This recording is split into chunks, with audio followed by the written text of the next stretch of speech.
مضمون کی تکمیل کے لیے وَوَصَّيْنَا الْإِنسَانَ بِوَالِدَيْهِ، اس سے پہلے سورہ عنکبوت میں آیا ہے وَوَصَّيْنَا الْإِنسَانَ بِوَالِدَيْهِ حُسْنًا، ہم نے انسان کو وصیت کی ہے والدین کے حق میں بھلائی کی، نیک سلوک کی۔ اچھا، والدین میں سے والدہ کا معاملہ والد کے مقابلے میں بہت بڑا۔ والد تو آپ کو معلوم ہے جو بھی ایک تعلق ہوا بیوی سے، اس کے بعد کا جو سارا معاملہ ہے وہ تو ماں کے پیٹ میں، ماں کا خون چوس کر وہ بچہ پل رہا ہے۔ حملتہ امہ وہنا علی وہن، اسے اٹھائے رکھا اس کی ماں نے کمزوری پر کمزوری جھیل کر، وفصالہ فی عامین، پھر 2 سال تک جوک کی طرح چمٹا رہا ہے اور اس کا دودھ پیتا رہا ہے، اس کی توانائی سک کرتا ہے۔ لہذا والدہ کا حق والد کے مقابلے میں ایک حدیث نبوی کی روح سے 3 گنا ہے۔ یہ بہت اہم نقطہ ہے۔ یہ ایک حدیث میں آتا ہے کہ ایک صحابی نے حضور سے پوچھا، حضور میرے حسن سلوک کا اولین مستحق کون ہے؟ فرمایا تیری ماں۔ کہا ان کے بعد؟ فرمایا تیری ماں۔ تیسری مرتبہ پوچھا ان کے بعد؟ تیری ماں۔ چوتھی مرتبہ پوچھا تو کہا تیرا باپ۔ گویا کہ والدہ کا حق، اس کی خدمت، اس کے ساتھ نرمی، کہیں اس کے دل کو ٹھیس نہ پہنچا دینا، اس لیے کہ بڑا سخت قسم کا نفسیاتی معاملہ ہوتا ہے۔ آپ کو معلوم ہے جب بچے تھے ہم تو اپنے والدین کی محبت کا مرکز تھے، ان کی ساری محبت ہم پر مرکوز تھی، ہم بھی ان کی شفقت کو مانتے تھے، محبت کرتے تھے۔ ہماری شادی ہو گئی، اولاد ہو گئی تو ہمارا ایک نیا مرکز محبت وجود میں آ گیا۔ بیوی سے محبت ہے، اولاد سے محبت ہے۔ اب بوڑھے والدین کے اندر پیاس پیدا ہوئی محبت کی۔ یہی ہمارے ہاں ساس بہو کا جھگڑا جو ہے اس کی اصل بنیاد نفسیاتی یہ ہے کہ ان کے دلوں میں پیاس ہو۔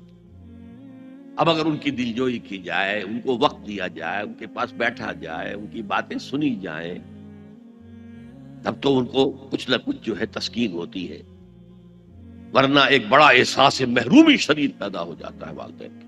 یہی وجہ ہے کہ صرف 2 چیزیں ہیں جن کا محض دیکھنا تعظیم اور محبت کے ساتھ موجب ثواب ہے، عبادت۔ خانہ کعبہ کو محض دیکھنا عبادت ہے، بیٹھ کر تعظیماً دیکھتے رہو، طواف بھی نہیں کر رہے، دیکھنا بھی عبادت۔ اور بوڑھے والدین کو محبت بھری نگاہ سے دیکھنا عبادت۔ اب یہاں دیکھیے اللہ تعالیٰ کو جیسے کہ کسی جگہ پر فرمایا گیا ان اللہ لا یستحیی من الحق، سورہ احزاب میں ہے کہ تمہارا طرز عمل نبی کے لیے تکلیف دیتا، لیکن نبی حیا کی وجہ سے تم سے کچھ کہہ نہیں سکتے۔ تو اللہ کو تو کوئی حیا جو ہے کسی حقیقت کو روک لینے پر آمادہ نہیں کر سکتی۔ تو یہاں اللہ صاف فرما رہا اشکر لی ولی والدین، پہلا شکر میرا ہے، خالق میں ہوں، والدین کے دل میں شفقت میں نے ڈالی ہے، مقدم شکر میرا ہوگا۔ ولی والدین، مخلوق میں سب سے زیادہ شکر والدین کی، اور یہ قرآن میں 5 جگہ آیا۔ وَقَضَىٰ رَبُّكَ أَلَّا تَعْبُدُوا إِلَّا إِيَّاهُ وَبِالْوَالِدَيْنِ إِحْسَانًا، سورہ بنی اسرائیل، سورہ بقرہ میں ہے، سورہ نساء میں ہے۔ ان اشکر لی ولوالدیک الی المصیر، لوٹنا تو میری طرف ہے، میں حساب لے لوں گا کہ تم نے میرا بھی شکر ادا کیا تھا یا نہیں، اور اپنے والدین کا بھی شکر ادا کیا تھا یا نہیں۔ اب دیکھیے 2 چیزیں آئیں، ایک شکر اللہ کا اور اس کا تقاضا شرک نہ ہو، ایک شکر والدین کا۔ اگر یہ دونوں چیزیں ٹکرا جائیں، کس قدر منطقی ربط ہے قرآن مجید کی آیات۔ والدین حکم دے رہے ہیں شرک کرو، کیا کریں؟ آپ کے علم میں ہوگا حضرت سعد ابن ابی وقاص رضی اللہ تعالی عنہ عشرہ مبشرہ میں نوجوان تھے، ایز اے ٹین ایجر ایمان لائے ہیں حضور. باپ کو فوت ہوئے عرصہ ہو گیا تھا، ماں نے بڑی محبت سے، مال بہت چھوڑ گیا تھا باپ، ناز و نام میں پالا. اب سعد ایمان لے آئے حضور پر. والدہ نے کہا تم نے اپنے باپ کے دین کو چھوڑ دیا، میں جان دے دوں گی اگر تم اس سے واپس نہ آئے، اور اپنے مشرکانہ عقائد کو تم نے دوبارہ اختیار نہ کیا، مرن برت رکھ لیا. اب کیا بیت رہی ہوگی، کس قدر سلیم الفطرت نوجوان تھا سعد، جو نوجوانی میں حضور پر ایمان لایا. لیکن فطرت کے اندر جو چیز مضمر تھی، والدین کا ادب، اللہ جسے اپنی طرف منسوب کر رہا ہے وہ فطرت ہے.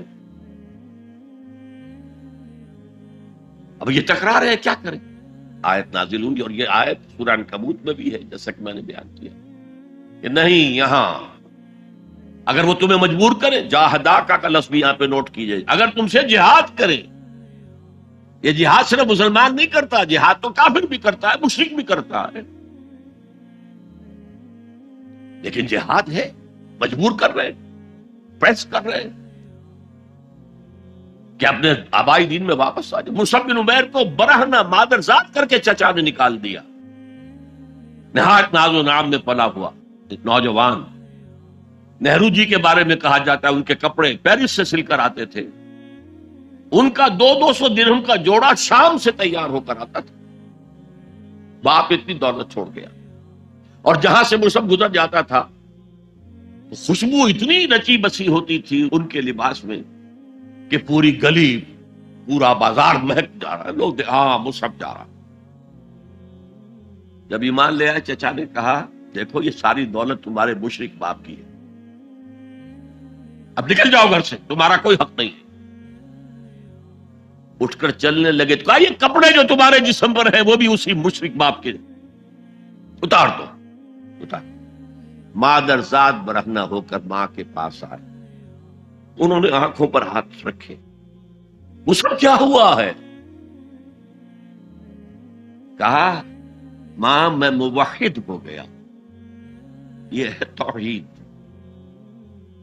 موحد اپنے آپ کو سمجھنا کچھ اور ہے. زندہ قوت تھی زمانے میں یہ توحید کبھی، اور اب کیا ہے؟ فقط ایک مسئلہ علم کلام. وَإِن جَاهَدَاكَ عَلَىٰ أَن تُشْرِكَ بِي مَا لَيْسَ لَكَ بِهِ عِلْمٌ فَلَا تُطِعْهُمَا. اچھا یہ دو انداز آتے ہیں شرک کے بارے میں. ما لَيْسَ لَكَ بِهِ علم، تمہارے پاس کوئی علم نہیں ہے ان ہستیوں کے بارے میں جن کے بارے میں کہا جاتا ہے کہ وہ خدا کی شریک ہے. عقل جو ہے یہ عقل انسانی تسلیم نہیں کرتی. ایک ہی ارادہ ہے، ایک ہی سکیم ہے، ایک ہی حکمت ہے، ایک ہی پلان ہے جو پوری کائنات کو اپنے احاطے میں لیے ہوئے. یا کہا جاتا ہے ما لم ينزل به سلطانا، کسی ایسی ہستی کو شریک نہ کرو جس کے لیے اللہ نے کوئی سند نہیں اتاری. اللہ اگر کہتا میرے ساتھ یہ بھی شریک ہے تو ٹھیک ہے، ہم اللہ کو سجدہ کرتے ہیں، اس کو بھی کر دیتے. جیسے کہ حضور سے کہلوایا گیا ان کان للرحمن ولد فانا اول العابدین، اگر رحمان کا کوئی بیٹا ہوتا سب سے پہلے میں عبادت کرتا ہوں. کوئی نہیں ہے، نہ بیٹا ہے نہ بیٹی ہے. قل هو اللہ احد اللہ الصمد لم یلد ولم یولد ولم یکن له کفوا احد. تو فرمایا وَإِن جَاهَدَاكَ عَلَىٰ أَن تُشْرِكَ بِي مَا لَيْسَ لَكَ بِهِ عِلْمٌ فَلَا تُطِعْهُمَا. لیکن یہی توازن دیکھیے، یہ صرف اللہ کے کلام میں ہو سکتا ہے. یہ نہیں کہ پھر ان کو دفاع کرو، ان سے کوئی تعلق نہ رکھو، نہیں. صاحبهما فی الدنیا معروفا، ان کا کہنا تو مت مانو اس معاملے میں. اللہ کا حق احق ہے، بالا تر ہے، لیکن ان کے ساتھ دنیا میں رہو معروف طریقے سے، ان کے حقوق ادا کرو. چاہے مشرک ہے والدین، چاہے کافر ہے والدین، ان کی خدمت تمہارے ذمے ہے، ان کی ضروریات پورا کرنا تمہارے ذمے ہے اپنے مقدرت کے مطابق. صاحبہما فی الدنیا معروفا، اور واتبع سبیل من اناب الی، پیروی والدین کی ضروری نہیں ہے، اطاعت والدین کی لازمی نہیں ہے. لا طاعت لمخلوق فی معصیت الخالق، کسی مخلوق کی اطاعت نہیں کی جا سکتی اگر اس سے خالق کی معصیت لازم آ رہی، تو والدین کے لیے بھی ہے، اطاعت مطلق نہیں ہے، پیروی ان کی ضروری نہیں ہے، پیروی اس کی کرو جس نے اپنا رخ میری طرف کر لیا۔ ابھی اللہ کا کلام چل رہا ہے نا، درمیان میں جو آیا، اتباع اس کی کرو، دیکھو کون ہے جس نے اپنا رخ میری طرف کر لیا ہے، پیروی اس کی کرو، والدین کی نہیں۔ اسی لیے سورہ بقرہ کے 30 رکوع کی پہلی آیت جہاں حضور کی دعوت کا بیان ہے، وہ کیا ہے؟ یا ایھا الناس اعبدوا ربکم الذی خلقکم والذین من قبلکم لعلکم تتقون۔ اے لوگوں، عبادت کرو، بندگی اختیار کرو، پرستش کرو اپنے اس رب کی جس نے تمہیں پیدا کیا، تم سے پہلوں کو بھی پیدا کیا۔ تمہارے آباء و اجداد بھی تو اسی کی مخلوق تھے، جیسے تم سے خطا ہو سکتی ان سے بھی ہو سکتی تھی، لہذا یہ دلیل نہیں۔ وہ کہتے تھے ما وجدنا علیہ آبانا، ہم تو اسی کی پیروی کریں گا جس میں ہم نے اپنے آباء و اجداد کو پایا ہے۔ تو آباء و اجداد کی پیروی ضروری نہیں۔ واتبع سبیل من اناب الی ثم الی مرجعکم، پھر میری ہی طرف تم سب کو لوٹنا ہے، فانبئکم بما کنتم تعملون، پھر میں گنتی کر کر کے نبا، تنبیہ، پوری طرح بتا دینا، آگاہ کر دینا۔ ایک تنبیہ ہے، وارن کرنا، ایک تنبیہ ہے، یہ ہے خبر دے دینا پوری طریقے سے، وضاحت کے ساتھ، نبا سے ہے۔ فَأُنَبِّئُكُم بِمَا كُنتُمْ تَعْمَلُونَ، جو کچھ کے عمل تم کرتے رہے۔ اب اس کے بعد پھر حضرت لقمان کی نصیحت، یا بنی انہا ان تک مثقال حبۃ من خردل، اے میرے بچے، انہا، اس میں عمل کا معاملہ ہے، عمل سیئہ ہو یا حسنہ ہو، ہا کی ضمیر مؤنث آئی ہے، انہا نیکی ہو یا بدی ہو، انہا ان تکو مثقال حبۃ من خردل، اگر وہ رائی کے دانے کے ہم وزن بھی ہو، پھر وہ نیکی یا بدی، فتکن فی صخرۃ، کسی چٹان کے پیٹ میں گھس کر کیا گیا ہو، او فی السماوات، یا فضاؤں میں کیا گیا ہو، خلاؤں میں کیا گیا، او فی الارض، یا زمین کے پیٹ میں کیا گیا ہو، یات بہ اللہ، اللہ اسے لے آئے، کائے کے لیے لے آئے گا؟ جزا و سزا کے لیے لے آئے۔ انسانی اعمال میرے بیٹے یہ جان لو ضائع ہونے والی چیزیں نہیں، ان کے بدلے نکلیں گے، ان کے نتائج نکلیں گے، ان کے بدلے مل کر رہے۔ چھوٹی سی چھوٹی چیز، رائی کے دانے کے ہم وزن بھی ہو، مثقال ثقل سے بنا ہے، ثقل کہتے ہیں بوجھ کو، تو اگر وہ رائی کے دانے کے ہم وزن بھی ہوگا تو کہیں نہیں چھپے گا۔ اسی لیے آیا نا، وَمَن يَعْمَلْ مِثْقَالَ ذَرَّةٍ خَيْرًا يَرَهُ وَمَن يَعْمَلْ مِثْقَالَ ذَرَّةٍ شَرًّا يَرَهُ، کسی نے اگر ذرے کے ہم وزن نیکی کی ہوگی وہ بھی اپنے سامنے پائے گا، اور ذرے کے ہم وزن کوئی بدی کی ہوگی وہ بھی سامنے پائے گا۔ ان اللہ لطیف خبیر، یقیناً اللہ تعالی لطیف ہے، باریک بین ہے، اور خبیر ہے، باخبر ہے، ہر شے سے باخبر۔ لا یخفی علیہ شیء فی الارض ولا فی السماء، کوئی شے اس پر مخفی نہیں ہے، نہ زمین کی نہ آسمانوں کی۔ تیسری نصیحت، یا بنی اقم الصلاۃ وامر بالمعروف وانہی عن المنکر واصبر علی ما اصابک، اے میرے بچے نماز قائم رکھ۔ اب نماز سے مراد کون سی نماز ہے؟ آپ اس سے اپنی نماز نہ سمجھیے، ہم سے پہلے بنی اسرائیل کے اندر کچھ اور نماز کی شکل تھی، ہمیں کچھ اور نماز کی شکل دی گئی ہے، ہمیں نماز کے اوقات اور دیے گئے، ان کے کچھ اور تھے، لیکن کیا شے مشترک؟ اللہ کے ساتھ ایک لا لگانے کی شکل، اللہ کے ساتھ تجدید عہد کرتے رہنا، اللہ تعالی کے ساتھ ایک تعلق قلبی اور ایک ربط ذہنی برقرار رکھنے کا کوئی نظام ہونا چاہیے، وہ ستون مانو اسے، الصلاۃ عماد الدین۔ تو نماز قائم رکھ، میں نے ترجمہ رکھ کیا ہے، کر نہیں۔ ظاہر بات ہے کہ لقمان بھی نماز پڑھتے ہوں گے، جو بھی نماز تھی ان کی، اور یقیناً ان کا بیٹا بھی پڑھتا ہو، اس لیے یہاں نماز قائم کر کی بجائے بہتر ترجمہ ہے نماز قائم رکھ۔ وامر بالمعروف ونہی عن المنکر، اب پھر فطرت کا معاملہ آ گیا۔ فطرت انسانی واقف ہے کہ یہ شر ہے، یہ خیر ہے، جسے میں نے اس سے پہلے کہا ہے کئی مرتبہ، بیسک ہیومن موریلٹی، جو پوری انسانیت کی میراث ہے، ہر مذہب میں وہی ہے۔ اسی کی بنیاد پر کچھ لوگ ڈیولپ کرتے ہیں فلسفہ وحدت ادیان، لیکن وہ بات درست نہیں ہے۔ البتہ یہ کہ جہاں تک بنیادی اخلاقی تعلیمات ہیں وہ مشترک ہیں، وہ انسانوں کی مشترک میراث ہے۔ جھوٹ مت بولو، سچ بولو، وعدہ خلافی نہ کرو، وعدہ پورا کرو، راہ میں کوئی بھٹک رہا ہو تو راستہ دکھاؤ، کوئی اندھا ہے تو انگلی پکڑ کر اسے سڑک پار کرا دو، یہ فطرت انسانی ہے۔ اس پہلو سے معروف کا لفظ آیا، نیکی کا لفظ ہی نہیں آیا یہاں، جانی پہچانی شے۔ اذا ساعت کا سیئتوں کا وحرت کا حسنتوں کا فانت مومن، اگر تمہیں کوئی نیکی کا کام کر کے مسرت حاصل ہو، دل میں انشراح کہ اللہ نے مجھے توفیق دی، اور کوئی برا کام کر کے برا لگے یہ میں نے کیا کر دیا، نہیں کرنا چاہیے تھا، تو تم مومن۔ تو معروف شے ہے، جانی پہچانی چیز ہے نیکی، اور منکر ہے، فطرت انسانی اباعد کرتی ہے برائی سے۔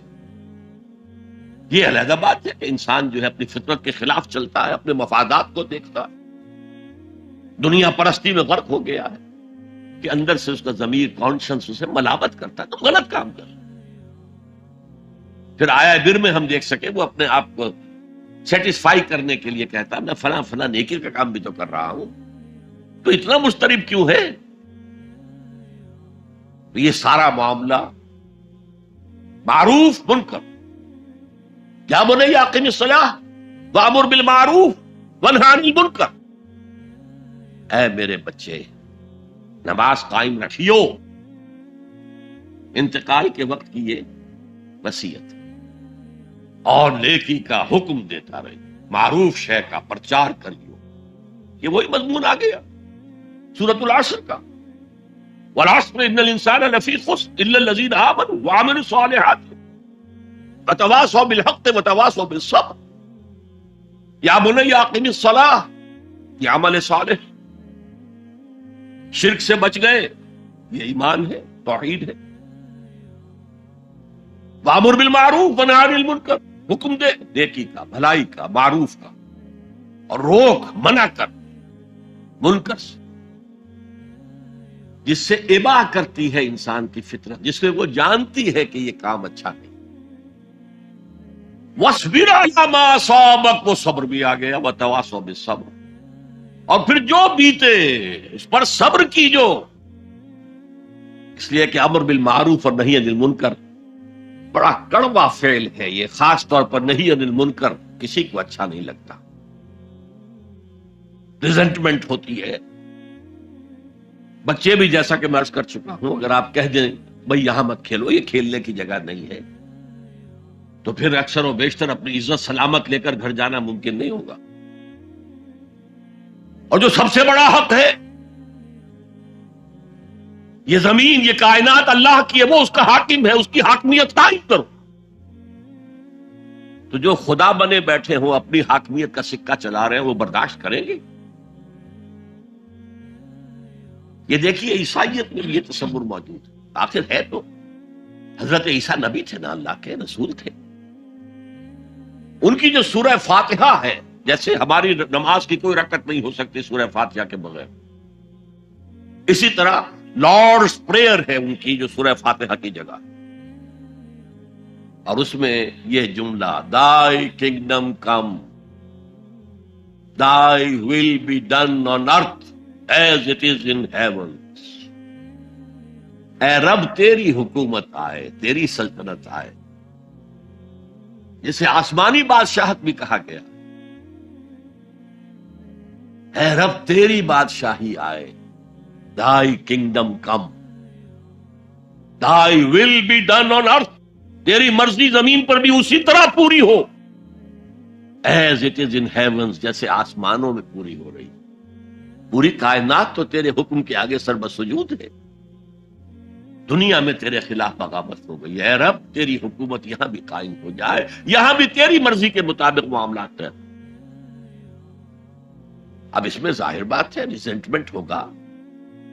جو خدائی کا تخت جمائے بیٹھے ہوں, جن کے ویسٹڈ انٹرسٹ ہوں, جو اس معاشرے میں پریولیج کلاسز ہوں, وہ کبھی گوارا نہیں کریں گے.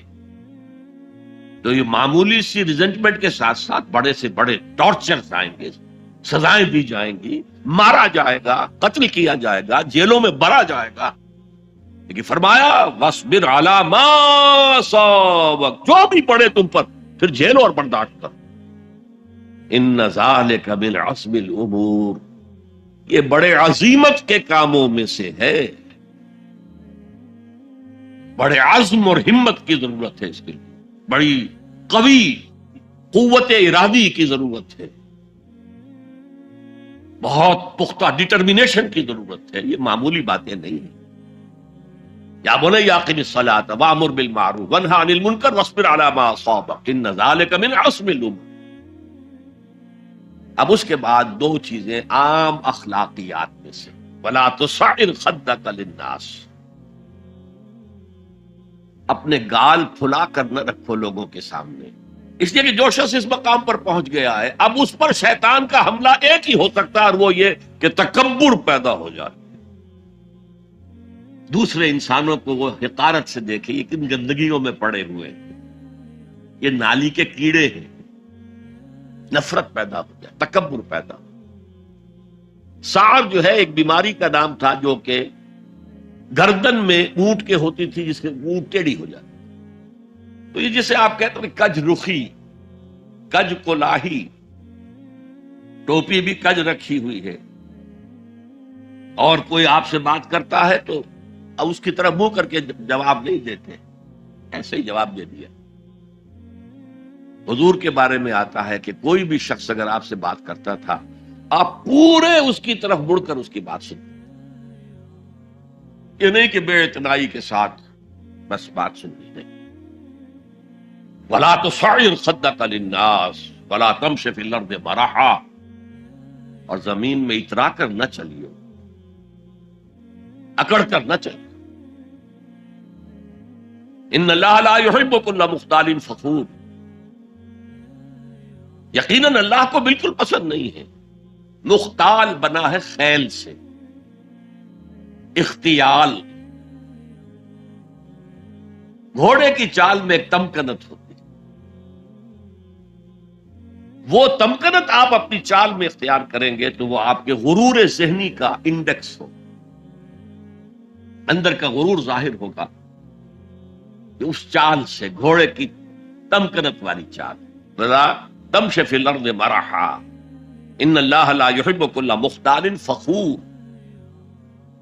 فخر کرنے, علم پر فخر ہو رہا ہے, تقوی پر فخر ہو رہا ہے, مال پر فخر ہو رہا ہے, اپنے سوشل سٹیٹس پر فخر ہو رہا ہے, اللہ کو پسند نہیں. وقصر فی مشیک, اپنی چال میں میانہ روی اختیار کرو, نہ بہت تیز نہ بہت آہستہ. لیکن یہ اصل میں مراد ہے پوری زندگی میں ایک میانہ روی. اگر کوئی تنگی ہے تو بالکل ہاتھ کھینچنا نہیں, اگر کشادگی ہو گئی ہے تو اسراف اور تبذیر سے کام مت لو. میانہ روی اختیار, درمیانی راستہ.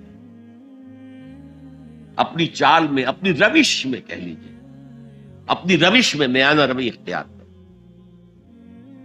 وغضض من صوتک, اور اپنی آواز کو پست رکھو. یہاں تھوڑی سی وضاحت ضروری ہے.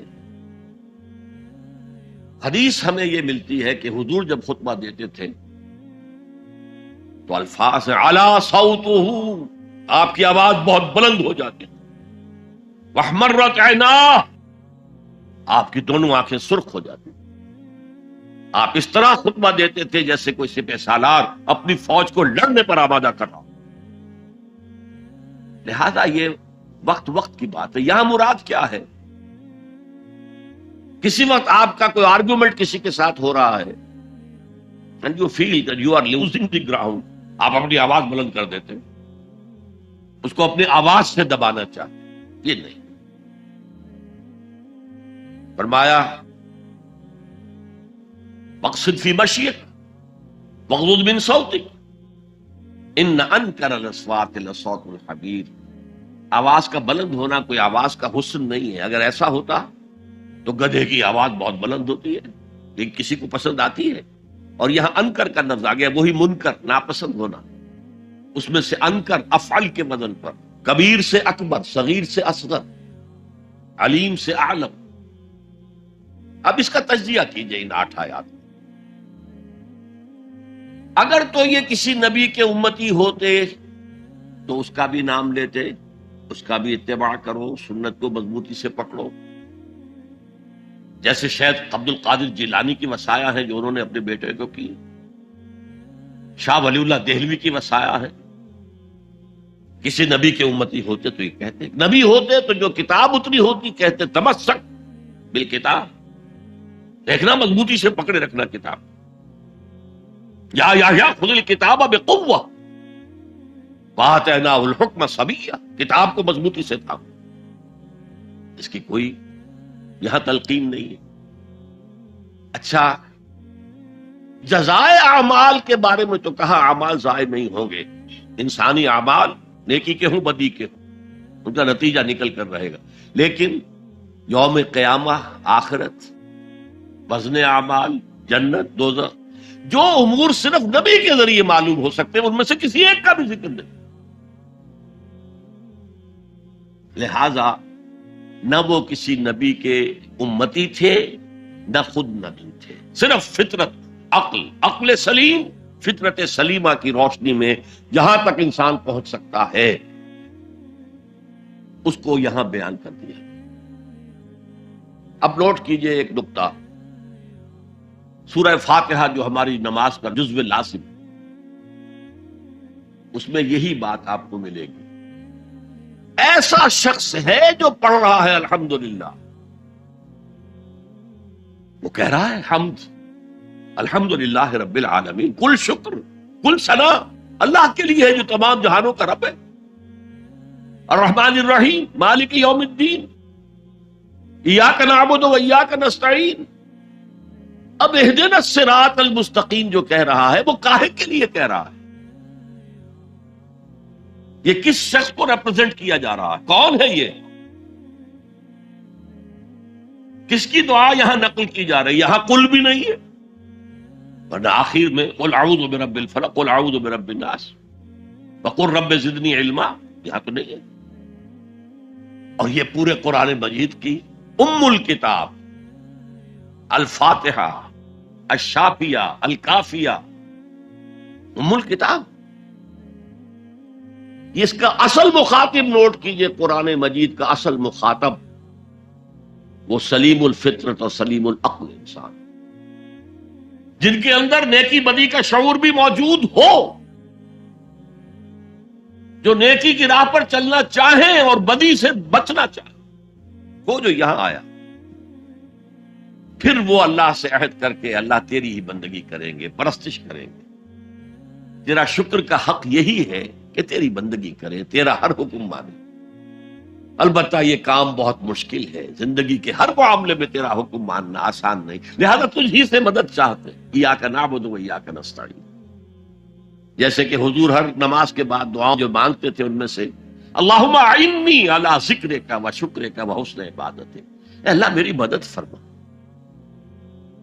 کہ میں تیرا ذکر کر سکوں، تیرا شکر ادا کر سکوں، کما حقک، جیسا کہ تیرا حق ہے، اور حسن عبادت کا حق ادا کر سکوں. اب وہ ہدایت جو مانگی جا رہی ہے وہ انفرادی بھی معاملات ایسے ہوتے ہیں کہ جن میں انسان گھبرا جاتا ہے کہ یہ نیکی ہے یا بدی ہے.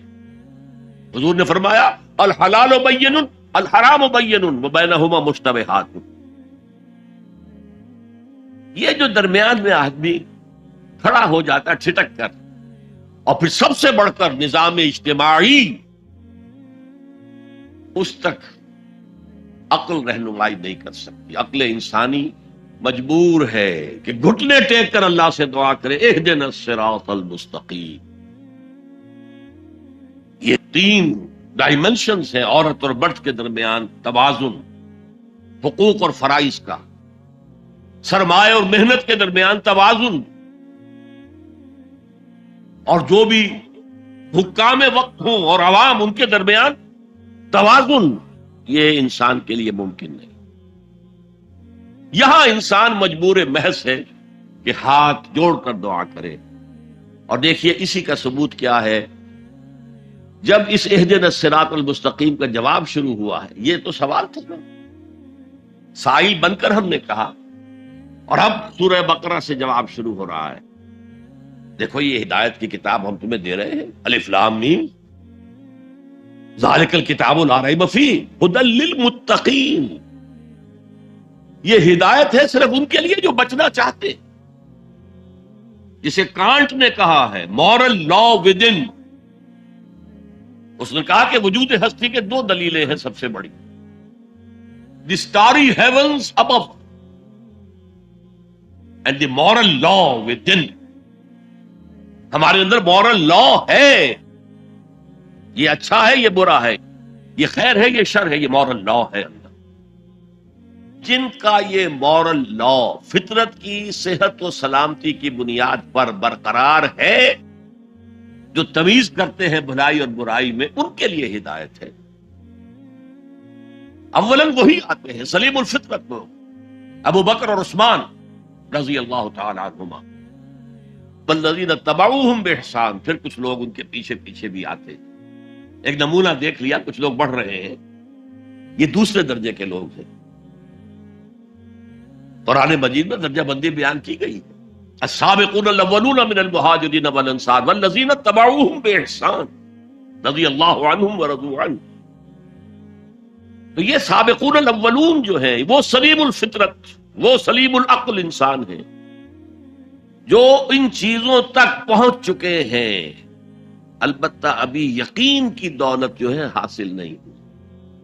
اور یہی نقشہ کھینچا گیا ہے حضور کا، وَوَجَدَكَ ضَالًّا فَهَدَىٰ. ضال کا ترجمہ جو ہے گمراہ بھی کر دیا جاتا ہے. ضال اسے بھی کہتے ہیں کہ کوئی شخص کسی کے عشق میں دیوانہ ہو جائے. اور ضال وہ بھی ہے جو ابھی حق کی تلاش میں سرگرداں ہے. تو جو غور و فکر غار حرا میں ہو رہا تھا، حدیث میں آتا ہے تحنسو فی، جا کر آپ وہاں عبادت کرتے تھے. تو وہ عبادت کیا تھی؟ کان صفت تعبدہ فی غار حرا التفکر والاعتبار. غار حرا میں آپ کی عبادت کی صفت کیا تھی؟ غور و فکر کہ کائنات کیا ہے. وہی جو سے فلسفی، جن کوسچن سے فلسفی ڈریپل کر رہا ہوتا ہے، 2 ہاتھ کر رہا ہوتا ہے، وہی حضور اس سارے فکر کے مراحل سے گزرے ہیں اور قریب پہنچ گئے ہیں. تو دروازے پر دستک دی ہے، دروازہ کھلا. وَوَجَدَكَ ضَالًّا فَهَدَىٰ، پردے اٹھا دیے اور ہدایت دی. اچھا، یہ تو آپ کے سامنے تعلق جو ہے ایمان کا عقل و فطرت کے ساتھ میں سمجھتا ہوں کہ کسی نہ کسی درجے میں واضح ہو. اب میں آپ کو اس کا سنتھسس بتاتا ہوں. یہ عقل و فطرت جو ہے اللہ کو پہچاننا کلیتاً فطرت پر مبنی. انسان کی فطرت میں، اس کی روح میں اللہ کی معرفت، اللہ کی محبت موجود ہے. اس پر ظہول کے پردے پڑ گئے ہیں، تم ادھر متوجہ ہی نہیں ہوتے. تم نے کبھی اپنے قلب کی گہرائیوں میں اتر کر دیکھا ہی نہیں. تم تو باہر کی دنیا میں مگن ہو، مادی دنیا میں لگے ہوئے. کچھ تو بقول شاہ ولی اللہ وہ حیوانیت کی سطح پر آ جاتے ہیں بیچارے. صبح سے شام تک کی کمر توڑ دینے والی محنت کے بعد بھی ان کی بنیادی ضرورتیں زندگی کی پوری نہیں ہوتی. وہ کیا کسی سے لو لگائیں گے، کیا خدا کو یاد کریں گے.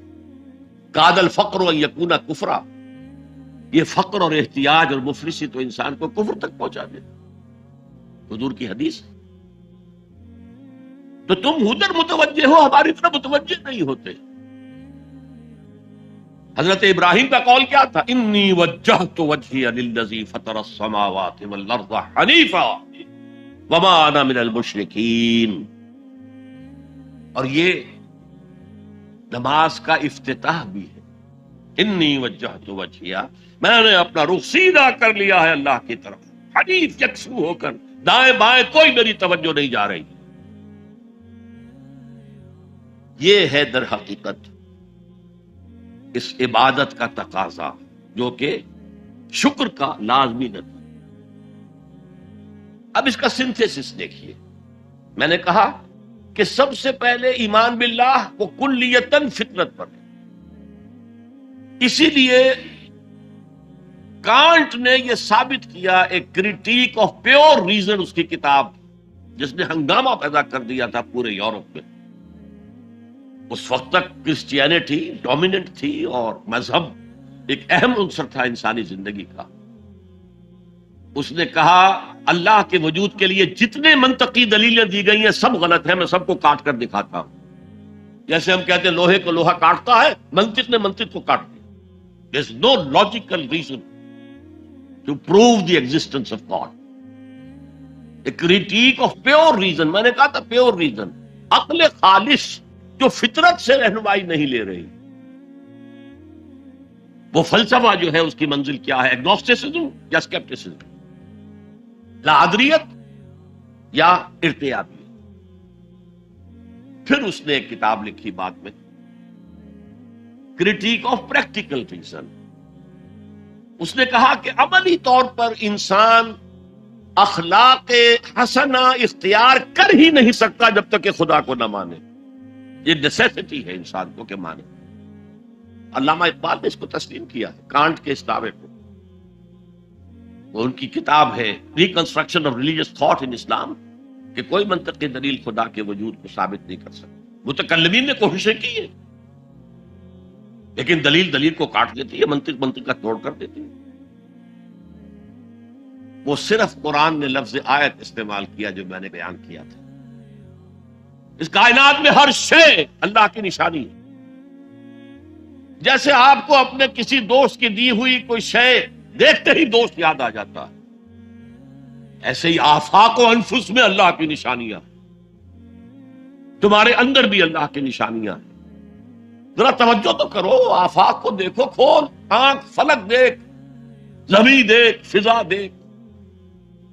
افلا ينظرون الى الابل كيف خلقت والى السماء كيف رفعت والى الجبال كيف نصبت والى الارض كيف سطحت فذكر انما انت مذکر۔ کیا یہ دیکھتے نہیں، غور نہیں کرتے اونٹ کو کیسے پیدا کیا گیا، کتنا اپنے ماحول کے ساتھ مناسبت رکھتا ہے، 7 دن نہ کچھ کھانے کو ملے نہ پینے کو ملے، اسے کوئی پرواہ نہیں۔ اس صحرا لقدق صحرا کا جہاز، وہ دیکھتے نہیں آسمان کیسے بلند کر دیا گیا، دیکھتے نہیں پہاڑ کیسے گاڑ دیے گئے، دیکھتے نہیں زمین کیسے پھیلا دی گئی۔ نبی آپ یاد دہانی کرائیے، یہ نشانیوں کی طرف متوجہ کر دیجئے، آپ سوائے یاد دہانی کرانے والے کے اور کچھ نہیں ہے۔ آپ کے ہاتھ میں اختیار نہیں ہے کہ آپ اللہ کو منوا لیں، یہ تو تمہارے اندر سے فطرت سے ابھر کر گواہی آئے۔ اب دیکھیے اس کے لیے آیت، جسے میں یہ قرآن مجید کی طویل آیات میں سے، جیسے آیت البر ہم نے پڑھی تھی، ان فی خلق السماوات والارض واختلاف اللیل والنہار والفلک التي تجری فی البحر بما ينفع الناس وما انزل اللہ من السماء من ماء فاحیا به الارض من بعد موتها وبث فیہا من کل دابۃ وتصریف الریاح والسحاب المسخر بین السماء والارض لآیات لقوم یعقلون۔ یقیناً آسمان اور زمین کی تخلیق میں، رات اور دن کے الٹ پھیر میں، اس کشتی یا جہاز میں کہ جو ایسا سامان لے کر چل رہی ہوتی ہے جو لوگوں کو نفع پہنچاتی، اور وہ جو اللہ نے آسمان میں سے پانی اتارا اور اس سے زمین کو اس کی موت کے بعد زندہ کر دیا، اور زمین میں پھیلا دیے ہر طرح کے جاندار، اور یہ ہواؤں کا چلنا، اور یہ بادل جو مسخر ہے زمین و آسمان کے مابین، ان میں سے ہر ایک نشانی ہے، پہچانو۔ کیا مطلب؟ تم نے کسی مصور کی تصویر دیکھی، تعریف تصویر کی کرتے ہو یا مصور کی کرتے ہو؟ مصور کا کمال ہے، تصویر میں کیا ہے؟ ہاں، وہ اپنے منہ سے بول رہی ہے، اپنی زبان حال سے اپنے بنانے اپنے مصور کی تعریف کر رہی ہے۔ تو کائنات کا ذرہ ذرہ اللہ تعالیٰ کی نشانیوں پر ہے۔ شیخ سعدی نے کہا، بڑا پیارا شعر ہے، برگ درختان سبز در نظر ہوشیار، ہر ورق دفترست از معرفت کردگار۔ یہ جو سبز درختوں کے پتے ہیں، ایک نگاہ ہوشیار جو کہ ان کی حقیقت کو پہچان سکے، اس کے نزدیک ہر پتا معرفت کردگار کا ایک بہت بڑا دفتر۔ اور آج ہمیں معلوم ہے ہر پتا ایک فیکٹری ہے، فوٹو سنتھسس کا عمل اس میں ہو رہا ہے، سورج کی انرجی کو جذب کیا جا رہا ہے۔ برگ درختان سبز در نظر ہوشیار، ہر ورق دفترست از معرفت کردگار۔ وہ جو آیت میں نے آپ کو سنائی، اسے میں نے نام دیا ہے آیت الآیات۔ اتنی آفاقی آیات کسی اور آیت میں جمع نہیں کی گئی جتنا بڑا گلدستہ گیا۔ ان فی خلق السماوات والارض واختلاف اللیل والنہار والفلک التي تجری فی البحر بما ينفع الناس وما انزل اللہ من السماء من ماء فاحیا به الارض بعد موتها وبث فیہا من کل دابۃ وتصریف الرياح والسحاب المسخر بین السماء والارض لآیات لقوم یعقلون۔ دوسری طرف تمہارے اندر بھی ہے، سنوریہم آیاتنا فی الآفاق وفی انفسہم۔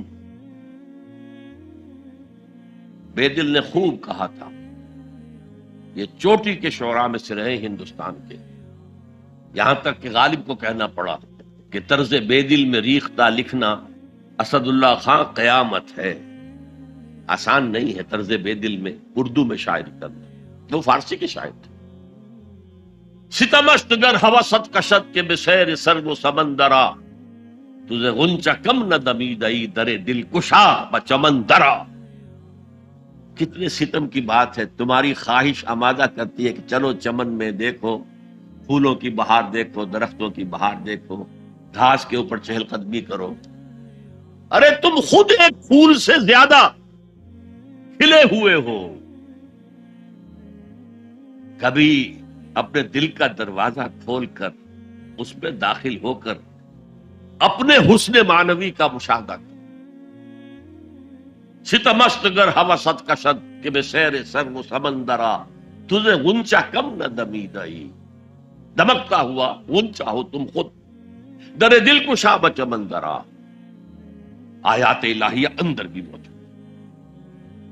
اچھا، ان آیات کے ذریعے سے اللہ کی پہچان ہو گئی، اللہ یاد آ گیا، تھا اندر موجود، اللہ کی علم اور معرفت موجود تھی، پردے آ گئے تھے، ظہور تھا۔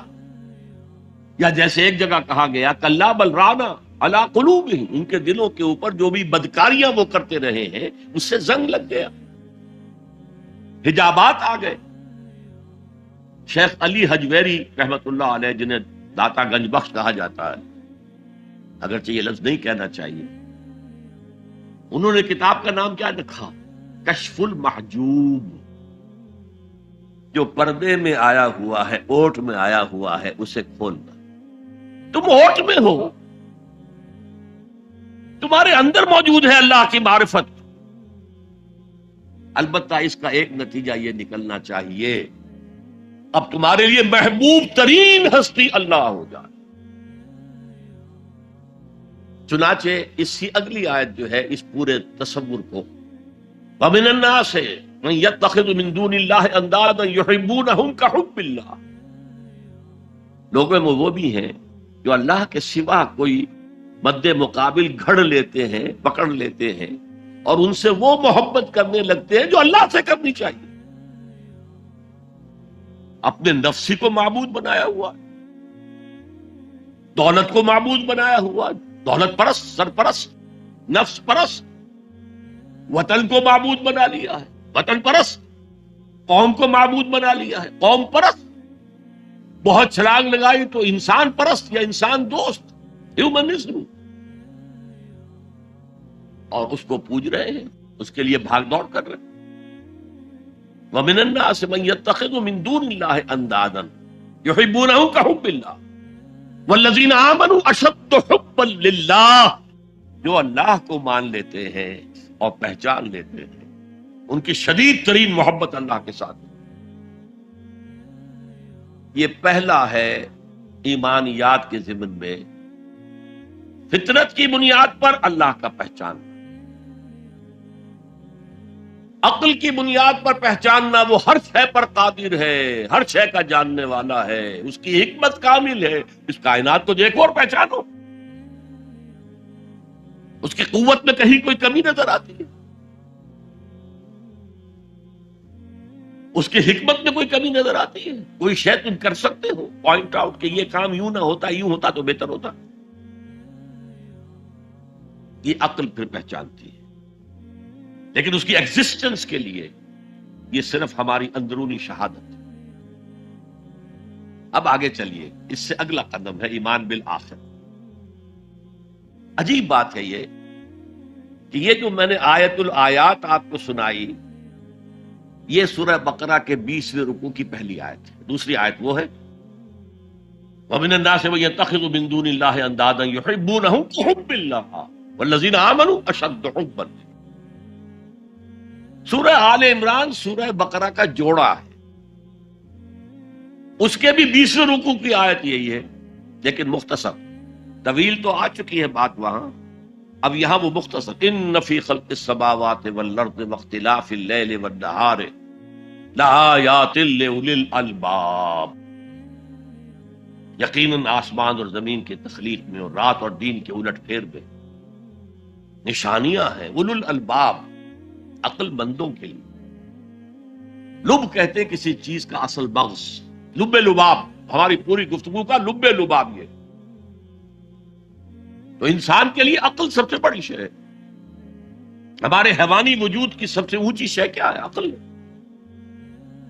تو وہاں کہا تھا لآیات لقوم یعقلون، یہاں کہا لآیات لأولی الالباب، they are equal۔ القرآن یفسر بعضہ بعضا۔ اگلی آیت دیکھیے، اگلا قدم، اللہ کو پہچاننے کے بعد اس کو یاد رکھو، مستحضر رکھو، اور حقیقت زندگی، حقیقت انسان، اس کی الجھی ہوئی ڈور کو سلجھانے کی کوشش کرو، مزید تفکر کرو، غور کرو آسمانوں اور زمین کی تخلیق۔ الذین یذکرون اللہ قیاما وقعودا وعلی جنوبہم وَيَتَفَكَّرُونَ فِي خَلْقِ السَّمَاوَاتِ وَالْأَرْضِ رَبَّنَا مَا خَلَقْتَ هَذَا بَاطِلًا۔ یہ عقل ہے۔ وہ لوگ جو اللہ کو یاد رکھتے ہیں، بیٹھے ہوئے بھی، کھڑے ہوئے بھی، لیٹے ہوئے بھی، ہر حال، اسی کو کہتے ہیں ذکر کثیر، فاذکروا اللہ کثیرا لعلکم تفلحون۔ اللہ ذہن میں رہے، موجود رہے، مزید اس گتھی کو سلجھاؤ، کیونکہ ڈور کا سرا ہاتھ میں آ گیا، الجھی ہوئی ڈور کا سرا ہاتھ میں نہ آئے تو وہ سلجھے گی نہیں، ایک سرا ہاتھ میں آ گیا تو اب آپ اس کو سلجھا لیں۔ وہ پہلا سرا ہاتھ میں آ گیا، اللہ۔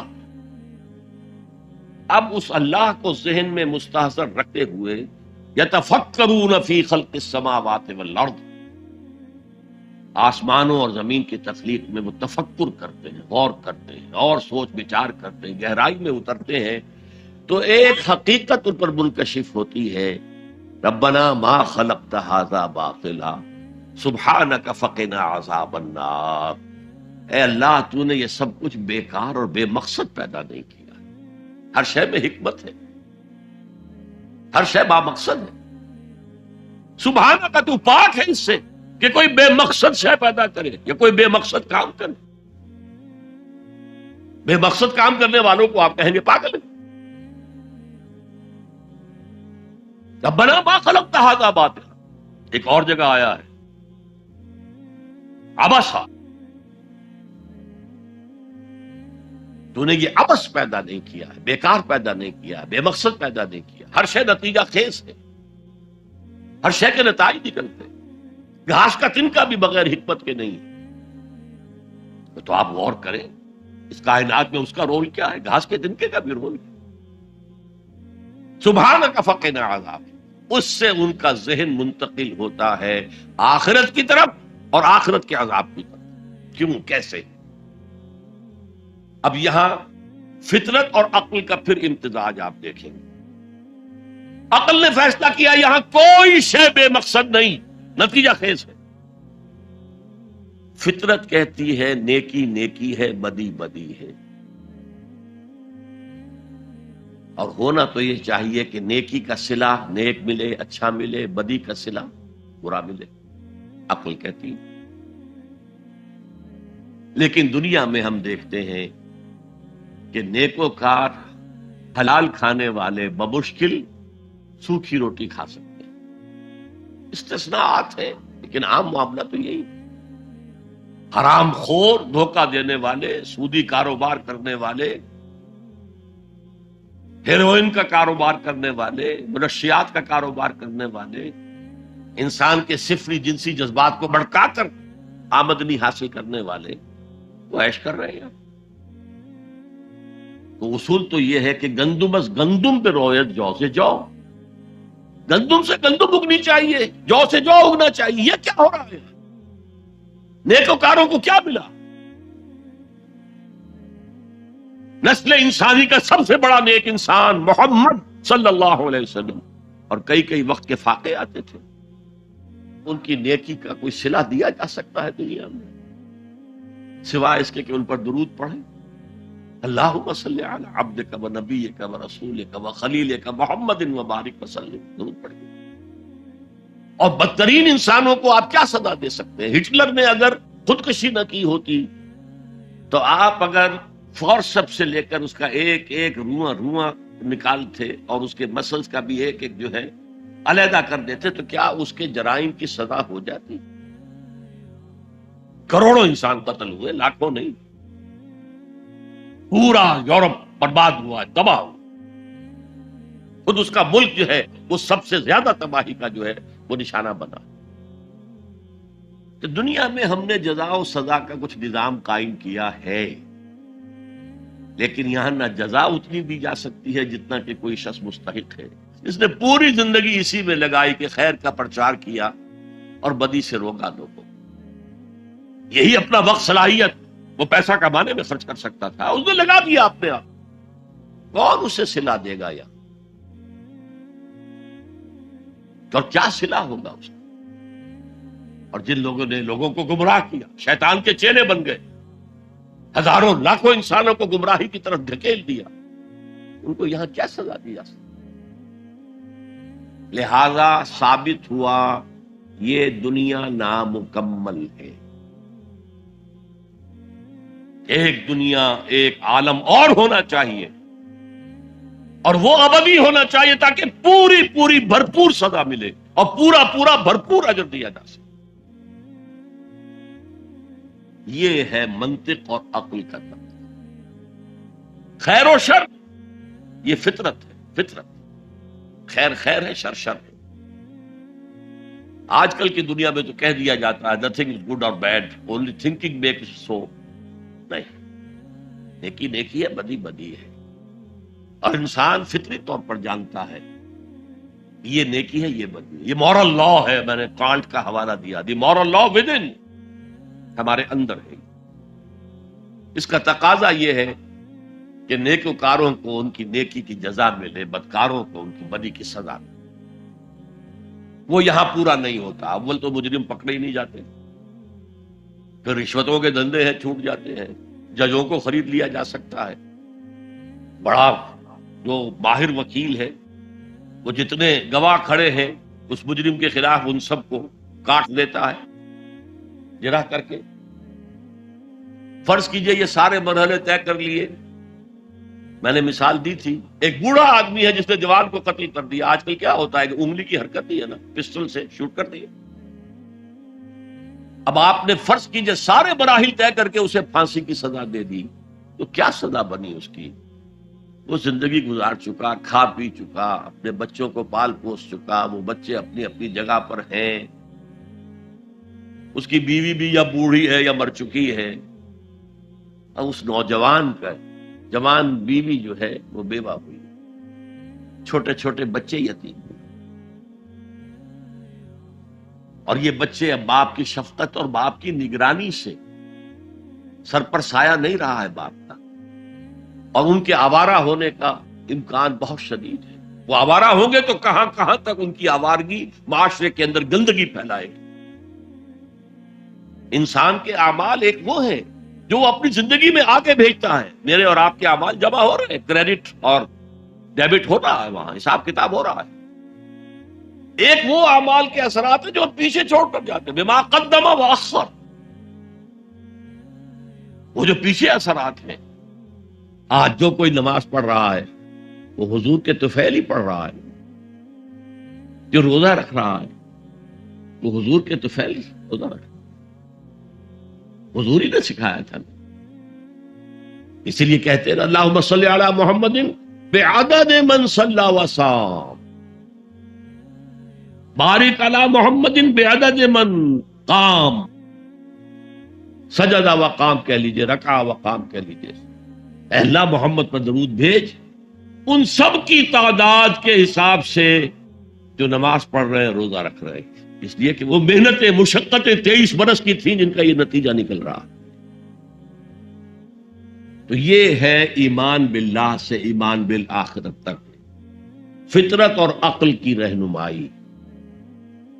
الذین یذکرون اللہ قیاما وقعودا وعلی جنوبہم ویتفکرون فی خلق السماوات والارض ربنا ما خلقت هذا باطلا سبحانک فقنا عذاب النار ربنا انک من تدخل النار فقد اخزیتہ وما للظالمین من انصار.